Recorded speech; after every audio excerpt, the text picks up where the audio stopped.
সকলকে নমস্কার। সকলেই ভালো আছেন আশা করি। ভগবতী জগদম্বার কৃপায় আপনারা ভালো থাকুন, মায়ের কাছেই প্রার্থনা করব। আজকে খুব গুরুত্বপূর্ণ একটি বিষয় নিয়ে আলোচনায় প্রবৃত্ত হলাম। আমাদের অনেকের এমন সমস্যা থাকে যে বিভিন্ন উপায় ঔষধ ইত্যাদি সেবন করেও রোগ নিরাময় হয় না বিভিন্ন ওষুধ সেবন করেও। এবারে এই রোগগুলি পূর্বজন্মার্জিত কর্মফলবশত হতে পারে বা অন্যান্য বিভিন্ন কারণ হতে পারে। 3 প্রকার রোগের কথা শাস্ত্রে বলা হয়েছে। তো 3 প্রকার রোগের ভিতরে যে কোনো রোগ হোক না কেন, তা যদি ঔষধ ইত্যাদি সেবনের দ্বারা না ক্ষান্ত হয়, তাহলে তার জন্য শাস্ত্রীয় ব্যবস্থা করা হয়েছে। শাস্ত্র প্রথমে ঔষধ সেবনের কথা বলেছেন। তার দ্বারা যদি রোগ প্রশমন হয়, তাহলে বুঝতে হবে যে এটি পূর্বজন্মার্জিত রোগ নয়। কিন্তু যদি ঔষধ সেবনের দ্বারাও তা প্রশমন না হয়, তাহলে বুঝতে হবে যে পূর্বজন্মার্জিত কর্মের ফলের জন্য এই রোগটি। এইবারে এইরকম রোগ প্রশমন না হলে শাস্ত্র তার জন্য বিভিন্ন ব্যবস্থা করেছেন। তার মধ্য হতে একটি সর্বোৎকৃষ্ট এবং আশু ফলপ্রদ একটি উপায় শাস্ত্র কিন্তু বলেছেন। মার্কণ্ডেয় পুরাণ অন্তর্গত যে দেবী মাহাত্ম্য, সেই দেবী মাহাত্ম্যের উত্তর চরিত্রে আমরা একটা খুব সুন্দর মন্ত্র পাই, রোগানা শেষান অপহংতি তুষ্টা ইত্যাদি যে মন্ত্রটি। এই মন্ত্রটি সম্পুটিত করে সেই ব্যক্তির নামে যদি চণ্ডীপাঠ করা যায়, তাহলে তার কিন্তু রোগ প্রশমন হয়। এটি আমরা বহুবার পরীক্ষা করে দেখেছি। তার সঙ্গে সঙ্গে আরও বহু প্রকার উপায়ের কথা বলা হয়েছে। আজকে যে উপায়টির কথা বলবো, এটি কিন্তু খুব বিশেষ এবং আশু ফলপ্রদ। উপায়টি হচ্ছে মার্কণ্ডেয় পুরাণ অন্তর্গত দেব্যাভিষেক। অর্থাৎ এই চণ্ডীর একটি বিশেষ মন্ত্র গ্রহণ করে সেইটিকে বিশেষভাবে প্রয়োগ করলে এই যে পূর্বজন্মার্জিত ইত্যাদি রোগ, সেই রোগের উপশম হয়। অবশ্যই তার সঙ্গে পথ্য সেবনীয়।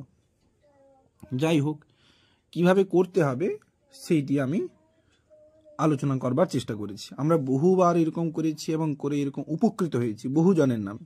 সেই কারণে যাদের এই ধরনের সমস্যা আছে, তারা কিন্তু এইভাবে যদি কাজটি করতে পারেন সঠিকভাবে, অবশ্য শাস্ত্রোক্তভাবে যদি কাজটি করতে পারেন, তাহলে অবশ্যই ফলপ্রাপ্ত হবেন, এতে কিঞ্চিত মাত্র সন্দেহ নেই। যাই হোক, কিভাবে হবে না, পূর্বে সংকল্প করে নিতে হবে। যে রোগী আছেন তার নামে সংকল্প করে নিতে হবে। বিশেষ করে তিনি যদি সংকল্পে নিজে বসেন তাহলে ভালো। স্বস্তি বাচন ইত্যাদি করে নিয়ে শ্রী বিষ্ণুর ওম ইত্যাদি করে উমুক দেব শর্মা জীববদেতৎ স্থূল শরীরা বিরোধেন ঝটিত্যু উৎপন্ন উমুক রোগ।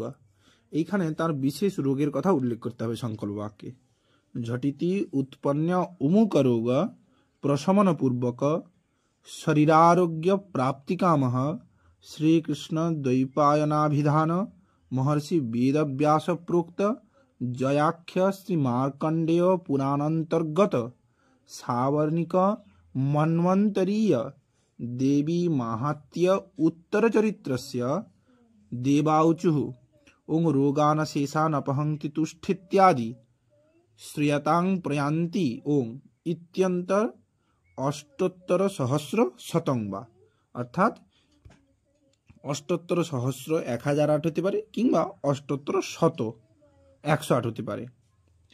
প্রণবং হ্রিং বীজেন মূলমন্ত্রেণ বা, অর্থাৎ প্রণমের দ্বারা, হ্রিং বীজ দ্বারা, কিংবা বিশেষ যে মূলমন্ত্র এখানে প্রয়োগ করা হয়, এইটি অবশ্যই গুরুগম্য। এই বিশেষ মূলমন্ত্র প্রয়োগ করে কি মন্ত্র অভিষেচনং মহং করিষ্যে, এইভাবে সংকল্প করে নিয়ে যথোক্তভাবে দেবীঘট স্থাপন করে সেই দেবীঘটে চণ্ডিকার আবাহন, ষোড়শোপচার পূজা ইত্যাদি করে মার্কণ্ডেয় চণ্ডী অর্থাৎ সপ্তশতী সম্পূর্ণভাবে পাঠ করতে হবে। এইখানে একটি বিশেষ মন্ত্রের কথা বলা হয়।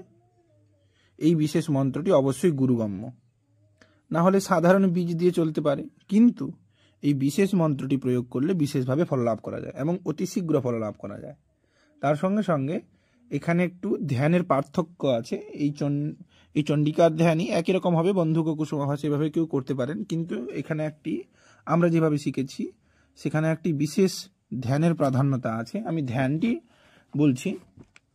ওং ঘণ্টা শূল হলানি শঙ্খ মুশলে চক্রং ধনু সায়কম হস্তাব্জৈরে দশতি ঘনান্ত বিলাসস চিত্যাংশুতুল্য প্রভাম গৌরী দেহ সমুদ্ভাবম ত্রিজগতমাধারভূতাং মহা পূর্বামত্র সরস্বতী মনুভজে শুম্ভাদি দৈত্যার্দিনীম। এই ধ্যান করে বিশেষার্ঘ্য ইত্যাদি স্থাপন করে আবাহন ষোড়শ উপচার ইত্যাদি পূজা করে পুরো চণ্ডীটা একবার পাঠ করতে হবে, অর্থাৎ ষড়ঙ্গ চণ্ডী।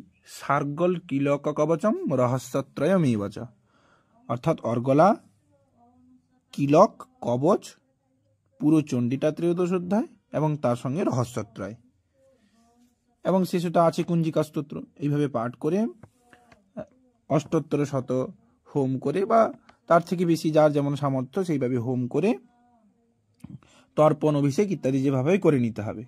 এইবারে এই যে বিশেষ কাজটি করতে হবে। এই যে বিশেষ মূলমন্ত্র আছে যে কথাটি বললাম, যদি এই মূলমন্ত্রটা এই সময়ে গুরুপদিষ্টভাবে বা যিনি জানেন, যার অধিকার আছে, তিনি যদি মূলমন্ত্রটি বিশেষভাবে জপ করেন তাহলে অনেকটা বেশি ফল লাভ করা যায়। যদি নাও হয় তাহলে কোনো অসুবিধে নেই। এরপরের যে কাজটি, যার উদ্দেশ্যে এই সম্পূর্ণ সংকল্প নিয়ে কাজটি করা হলো, সেই রোগীকে সামনে রেখে একটি প্রশস্ত তাম্রপাত্রে গঙ্গাজল নিতে হবে। একে পীঠবাড়ি বলা হয়। এই গঙ্গাজল নিয়ে পূর্বোক্ত সেই যে বিশেষ মূল মন্ত্রে অষ্টোত্তর শত কিংবা সহস্রবার মূল মন্ত্র জপ করতে হবে এবং সেই রোগীর শরীরে অঙ্গন্যাস এবং করাঙ্গন্যাস করে এইভাবে কাজ করতে হবে।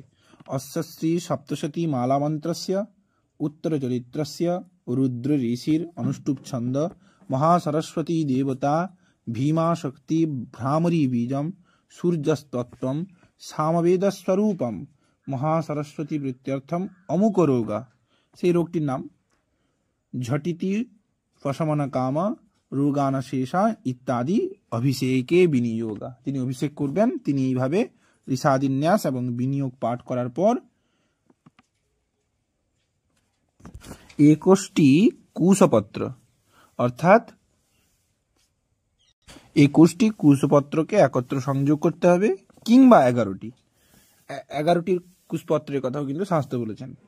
তাহলে 11টি কুশপত্রকে একত্র করে কিংবা পঞ্চপল্লব দ্বারা সেই রোগীর শরীরে 108 বার সেই মন্ত্র দিয়ে মার্জন করতে হবে। কি না, ওং দেবাউচু রোগানশেষানপহংতি তুষ্টারুষ্টাতু কামান সকলানভীষ্টান ত্বামাশ্রিতানাম ন বিপন্নরাণাম ত্বামাশ্রিতা হ্রাসয়তাম প্রয়ন্তি ওং। এইভাবে পুটিত মন্ত্র গ্রহণ করে, ওং পুটিত মন্ত্র গ্রহণ করে 108 কিংবা সহস্রবার অভিষেক করতে হবে। তারপরে বিশেষভাবে কি করতে হবে না, বিশেষভাবে তারপরে যে গ্রহাভিষেকগুলো আছে, আকৃষ্ণ বর্তমান নিবেশনম ইত্যাদি মন্ত্র পাঠ করে গ্রহাভিষেকগুলো করে যদি কার্য সমাধা করা যায় তাহলে অবশ্যই সেই রোগীর রোগ আরোগ্য হবেই হবে। এটি একটি অব্যর্থ প্রয়োগ। সেই কারণে যাদের এরকম সমস্যা আছে তারা এইভাবে করতে পারেন। এইভাবে করে দেখুন, শাস্ত্রসম্মত কর্ম করে দেখুন এর ফল পান কিনা। সকলে ভালো থাকুন, সকলে সুস্থ থাকুন, মা সকলকে ভালো রাখুন, এই প্রার্থনা করে আজকে এইখানে বিদায় নিচ্ছি।